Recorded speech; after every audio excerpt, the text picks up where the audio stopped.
5 alasan mengapa gereja harus mendirikan sekolah.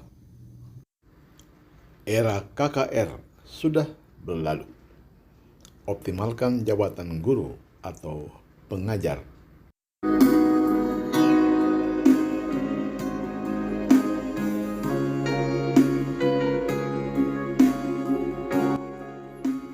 Pakar keagamaan berkata bahwa kebanggaan sebuah agama, kalau agama itu selain memiliki tempat ibadah, mereka juga memiliki sekolah-sekolah sekuler atau sekolah-sekolah umum. Bahkan ada yang berkata, agama tanpa sekolah, maka agama itu tidak memiliki masa depan. Itu sebabnya ada begitu banyak sekolah yang berbasis keagamaan, baik agama Islam, Kristen, Hindu, Buddha, dan lain sebagainya. Di kalangan Kristen sendiri maupun Katolik, dalam hal mendirikan sekolah seperti ini sudah berlangsung lama. Bahkan bagi Katolik, dapat dikatakan di mana ada gereja Katolik, di situ pasti ada sekolah Katolik. Bahkan ada yang membangun gereja dan sekolah secara bersamaan. Dalam hal membuka sekolah-sekolah umum, Katolik itu dapat diacungi jempol. Sudah sejak zaman dahulu, sekolah-sekolah Katolik itu sudah terkenal dan ada di mana-mana. Demikian juga dengan gereja Protestan. Dalam hal membuka sekolah atau mendirikan sekolah-sekolah umum, Katolik dan Protestan dapat dikatakan sangat dominan. Demikian juga dengan gereja Advent. Sejak zaman dahulu, gereja Advent sudah banyak membuka sekolah-sekolah di berbagai tempat di seluruh Indonesia. Untuk gereja Bethel Indonesia, belakangan ini mereka juga sudah mulai membuka banyak sekolah di berbagai tempat. Tetapi untuk kalangan gereja Pantekosta di Indonesia atau GPDI, sepertinya mereka belum memiliki wawasan untuk membuka sekolah umum di lingkungan gereja mereka. Padahal pendeta-pendeta di kalangan GPDI sudah begitu banyak dari mereka yang memiliki gelar akademis seperti SPD, MPD atau doktor.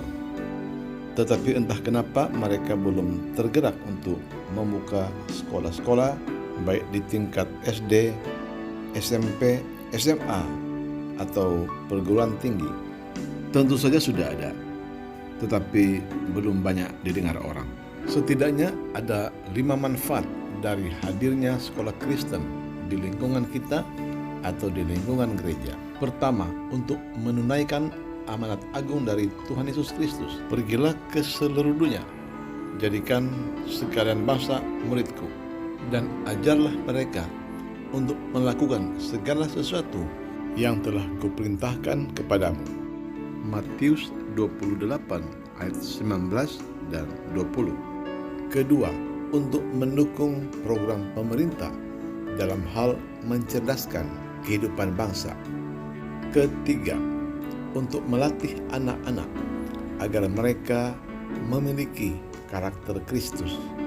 Kalau di gereja, mereka hanya seminggu sekali mendengar firman Tuhan. Tapi kalau di sekolah, setiap hari mereka dapat mendengar firman Tuhan sebelum jam pelajaran dimulai. Keempat, untuk penuaian jiwa-jiwa. Meskipun sekolah keagamaan bersifat khusus, tetapi pada dasarnya sekolah keagamaan terbuka untuk umum. Jadi siapapun dari suku manapun dan agama apapun dapat mencari ilmu di sekolah tersebut. Dan kelima, untuk masa depan gereja itu sendiri.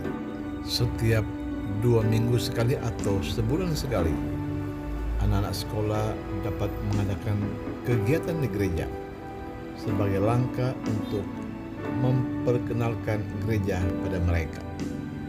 Katolik tidak pernah terdengar mereka kehilangan jemaat mereka, karena mereka menuai jiwa-jiwa melalui sekolah-sekolah atau perguruan tinggi yang mereka dirikan. Hal yang sama juga dilakukan oleh gereja-gereja lain, seperti Protestan, Advent, GBI, dan lain sebagainya. Bukan zamannya lagi memenangkan jiwa-jiwa melalui KKR atau youth camp, tetapi saatnya memenangkan jiwa melalui sekolah-sekolah yang dibangun di sekitar atau lingkungan gereja. Itu artinya gembala-gembala sidang harus mendorong para remaja dan pemuda untuk masuk sekolah tinggi teologi atau STT, prodi SPD untuk S1 dan MPD untuk S2.